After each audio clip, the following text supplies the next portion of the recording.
All right, good morning. This is Nancy Eckerly, and I'm here with our state legislators, and we are here for our first legislative breakfast is what we call it, although today it's not involving any food. But anyway, we want to thank them for being here today and thank everyone for watching this presentation. We have with us today State Senator Mark Messmer and our State Representative Shane Lindauer, and they'll be telling each one of them a little bit about what's going on at the State House in their regard, things that they are involved in, maybe some bills that they are looking to pass and some committees that they serve on. So we'll turn this over to them. They'll each have about 15 minutes or so. It's very informal today, but about 15 minutes to tell about what's going on in their area of the state legislature. And again, we thank them for being here, and I'll let them each do a little bit of a self-introduction for themselves. So I'm going to put the microphone down and pass it on. All right. Okay, and I'm State Senator Mark Messmer, and I cover the Huntingburg and Jasper areas of Du Bois County. I've also got all of Pike, Spencer, and the north half of Gibson, south half of Knox, and the east half of Warwick counties. Some bills that I'm working on personally this session, I've got Senate Bill 1, which is our Senate priority bill for civil immunity for individuals, nonprofit groups, K through 12 education, businesses large and small, any kind of nonprofit organization, religious institution, higher education, and it will grant them immunity from civil tort liability or civil lawsuits for someone claiming they were exposed to or got COVID-19 at their organization or place of business. And it had a hearing a week ago in the Senate and at a Judiciary Committee, and nearly all the testimony was unanimously in support of the bill. One of the groups neutral on the bill was the Indiana Trial Lawyers Association, and they had some constructive ways to tighten the bill up that we took into consideration and amended the bill out of committee last week, or this week, by an 8-3 vote, and it'll go to the Senate floor next week for action. And it's an issue that when, shortly after the start of the COVID-19 emergency order by the governor, people that were in essential businesses started approaching us and approaching the governor to see if he could grant some immunity protection, for them, during the start of the COVID crisis. And after a few months, his attorneys decided they didn't have the statutory authority to include civil immunity in the emergency orders, and that we would have to address that legislatively at the federal level or the state level. So from about mid-June on, I started working on the bill and started talking to stakeholders and all of those groups that I listed at the beginning of the introduction, and people all over the state. And it was a high priority bill for pretty well everyone that I talked to and Senate leadership talked to. So that bill will be a high priority bill for us going through the General Assembly this year. Some other bills I'm working on. There's a issue with in the beer distribution business where the national distributor for Corona has gone in without cause and terminated their distribution agreements with beer wholesalers in other states. And so our laws dealing with that are very loosely written right now. It just says they can't be those beer distribution agreements can't be broken without good cause, but it doesn't say what good cause is. So that this bill works on that and defines that. And the Anheuser-Busch national organization, the Miller Coors national organization, and then all the wholesalers in the state agree with the wording that we've got put together. It does not impact microbreweries and their distribution agreements with wholesalers, so they're neutral on the bill. I've got a bill that came out of a situation in Boonville in 2014 where there was a missing person situation, and when they finally found the girl, she had drowned in her vehicle in a strip mine pit not too far from the last place she was seen in Boonville. But the parents could never get any law enforcement to do a criminal investigation. And this would just give a family in that situation the right to appeal to the state police as long as they've got good evidence to show that their asking for an investigation is justified and some mechanisms in place to make that work. But it would give people in their situation the right to have their family member's death investigated. I've got the annual IDEM, Indiana Department of Environmental Management, annual update bill, which is just usually some date changes to keep them in compliance with with federal statutes. The people that are in the broadband deployment business in rural America brought a bill to me to deal with the rates that the rural electric cooperatives charge broadband companies for what they call pole attachment fees. They said in some areas where the RECs have gone into the broadband business, they've made that pole attachment fee so prohibitively expensive that it locks everybody else out of in a competitive disadvantage, and it really mirrors what the public utilities have the ability to charge to other providers, even including even rural electrics. And not sure if that'll get a hearing yet, but it is an issue that's been brewing for a couple of years. In the craft hemp industry, we've got some cleanup language we started on that issue in 2018. Just over time, the seed commissioner and some of the folks involved with the hemp growing process have brought some things that really need to be updated and caught up to current technology. So that bill will take care of that.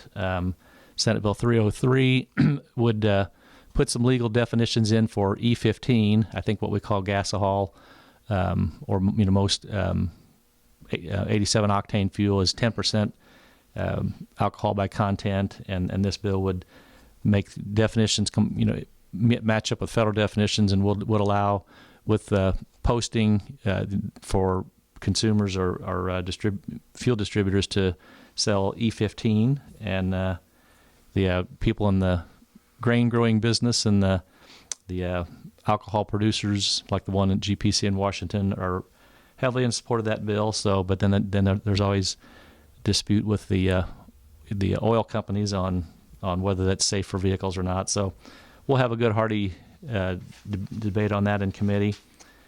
Senate Bill 304. A couple years ago, we passed a bill that did not allow general contractors to pass on liability to people in lawsuits on a construction project that weren't directly involved, with the fault, and that's called indemnity agreements. And we thought we had included it to cover, public works contracts, but obviously we found out after a couple of years that it didn't. So that's just a cleanup bill to match what we did a couple of years ago.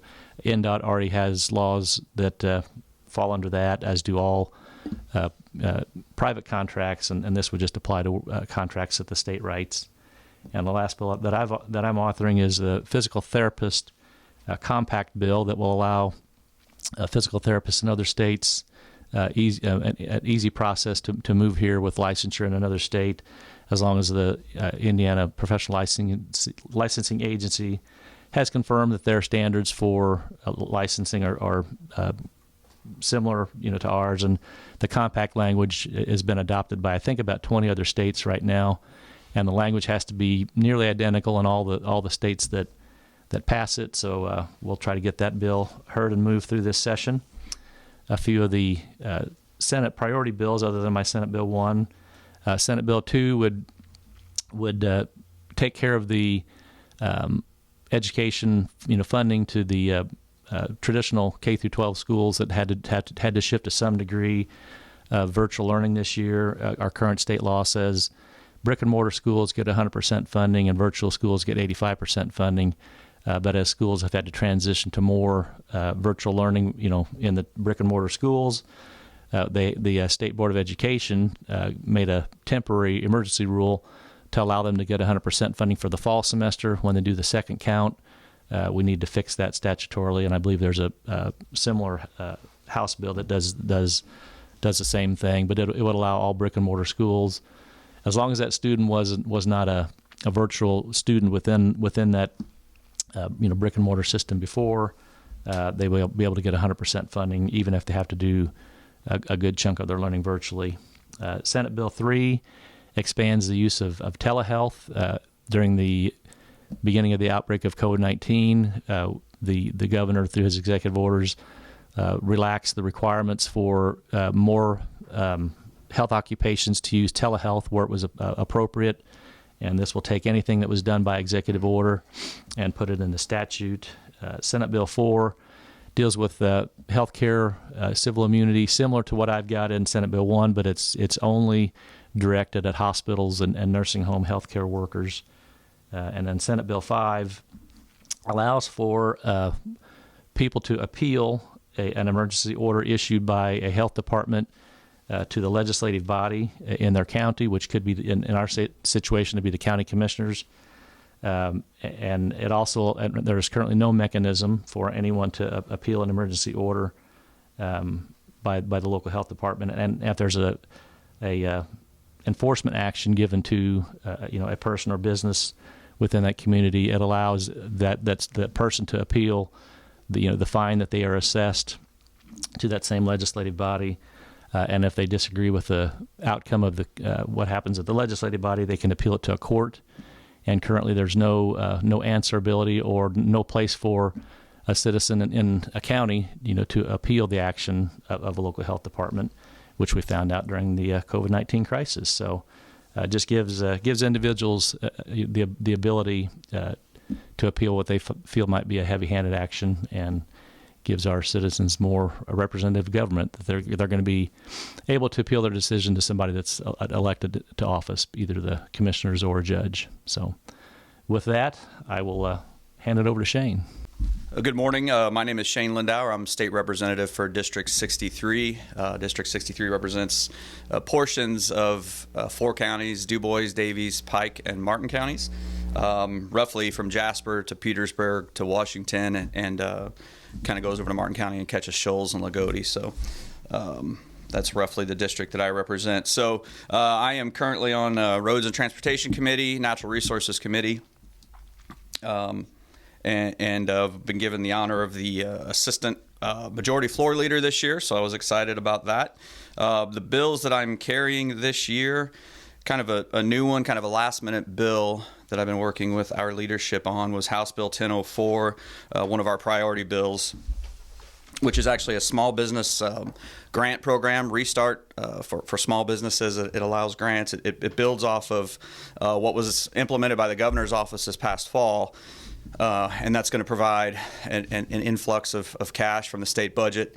As most of you probably know, this is a budget year, and so that's actually our House Bill 1001 is our budget bill this year. So this is the year that we can provide some additional funding, and so we're looking to do so for small businesses, specifically small businesses that were hurt during the pandemic here, and there are a list of criteria. It's got to be under 100 employees, full-time employees, and they're preference given to Indiana businesses that are wholly owned by Indiana residents. So there's a list of criteria there. So we're pretty excited about that bill to hopefully help make some of the small businesses whole that were forced to close by the government this year. So that's hopefully move pretty quick. It was scheduled for a hearing this week, but unfortunately we won't be conducting business this coming week. So that was scheduled to move hopefully on Wednesday this week. But as I just said, it's now going to be put off. My second bill I had was a House Bill 1111, which was actually brought to me by one of our local commissioners, Chad Blessinger here. And this bill just got passed out of Roads and Transportation Committee this past week, so it was scheduled to continue through the process. But Chad came to me, and he had really kind of 2 concerns with the reason behind this bill. Was currently in state law, the state of Indiana was mandating that all commissioners go to what's kind of termed road school every year, and that takes away an element of local control, Chad thought, and I agreed. It also, Chad thought, was maybe not the best use of taxpayer money locally. And not road school is a good thing, but and I think Chad agreed with that too, but it just wasn't something that needed to happen every year. So what we did is we basically said, if you're a new commissioner coming in, you have to go within your first 2 years.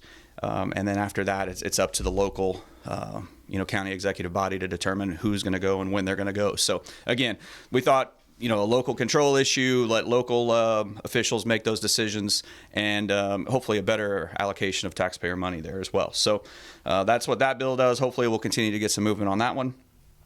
I've got House Bill 1285, which is an agency bill. It's the BMV bill. I could talk to you about it, but it would bore you to death. It's about 62 pages of most of the time those bills are technical corrections, changing definitions. We're changing, for instance, operator's license to driver's license, and that encompasses several sections or several titles of code. So it gets a lot of pages assigned to it. So there are some other changes in there that, the trick is kind of going through those bills and making sure what's in those bills, make sure there's nothing unexpected in there, so to speak. So we're still kind of working on that bill, and there's it'll definitely move because it's an agency bill. It's just a question of kind of what it looks like in its final form. So House Bill 1286 is a bill for me that I've given a lot of attention to this year. And as Senator Messmer said, there's kind of a companion bill in the Senate side. It's dealing with telehealth, and telehealth's always been an issue to me that was important, being in rural Indiana, and it would just allow increased access to health care for people in a rural part of the state. Obviously, with COVID, this really brought this issue home and kind of put it on the forefront of everybody's mind, including, it's one of the governor's priorities. As again, Senator Messmer said, it's a Senate priority. And so what this bill does is it's going to hopefully provide a uniform definition of what telehealth is. It's going to provide that currently in the state of Indiana, Medicaid, for instance, was technically supposed to allow telehealth, but they were still dictating where that was supposed to take place. So the terms are originating site and distant site. Originating site is where the patient is located, and distant site is where the practitioner, the doctor, whatever it may be, was located. And so they were still very much dictating where that could happen, which really kind of negated the ability to do telehealth effectively, or the way it was designed. So we're changing that to say that the Medicaid can't, or FSSA anyway, in the state of Indiana can't dictate that, and again providing some cohesiveness as far as the definitions of what telehealth are, who can practice telehealth. My goal, my desire here is to say in the bill that I've been working on, if you are operating within your scope of practice per the state of Indiana, you can practice telehealth. So whatever that might look like for you, if you're a physical therapist or a chiropractor who's prescribing PT or something like that, certainly you could foresee an instance where they could do that on a camera or something like that for their patient, or they could monitor the patient doing some of those things. So it really opens up a lot of exciting possibilities for people to gain access to care, and again, especially during a pandemic when people can't get out as much, to be able to do some of these things in their house. And the elderly population, or folks that are in assisted living, or more skilled care settings will maybe not have to get out as much. So that bill was also scheduled for a hearing this week, and obviously got pushed back at this point too. So the other bill, or another bill, was House Bill 1347, which this bill started looking at the governor's executive orders and trying to categorize them and look at what was really good ideas, and if they were good ideas during the pandemic, could we capture those and just codify them, basically just keep them going forward. And so as I started looking at those, they still became very healthcare centric, I guess you would say. So there's 5 or 6 pieces in there that that we were capturing the governor's executive orders going forward. There's some pharmacy stuff. It allows some pharmacists some flexibility.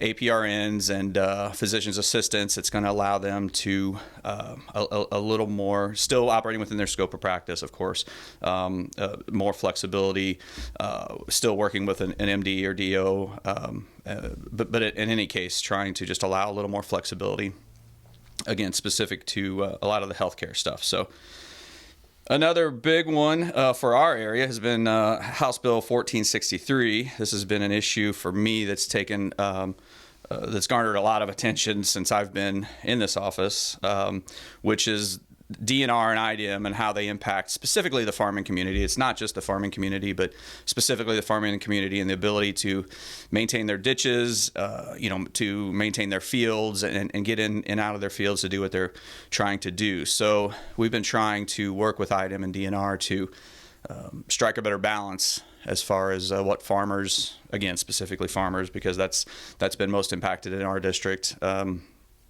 what they can do without getting permission, without having to go through permits. And we've been working on streamlining the permitting process and getting IDM and DNR to unify their systems, which Senator Messmer and I have worked on that. We've actually, I think, got that done now.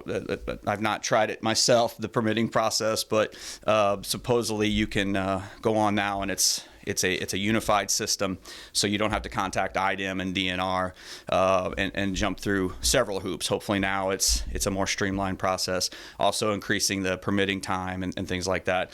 The bill itself that I'm working on is really just, so there's been a few farmers in our area who have had levees failing, levees that have been there for decades, and were not given the ability initially to go in and repair those levees that with the levees failing, they couldn't either farm their fields in one farmer's case, or another farmer who unfortunately is still in peril, really, his business is under threat of flooding and basically ruination if the levee completely fails. So we're trying to, in that bill, all I'm trying to do is, currently the code says that discretion can be given if a person's life and property are in danger, and all I'm doing is trying to change "and" to "or." So in the one farmer's case, well, actually both farmers' cases, it was just their property really that was in danger.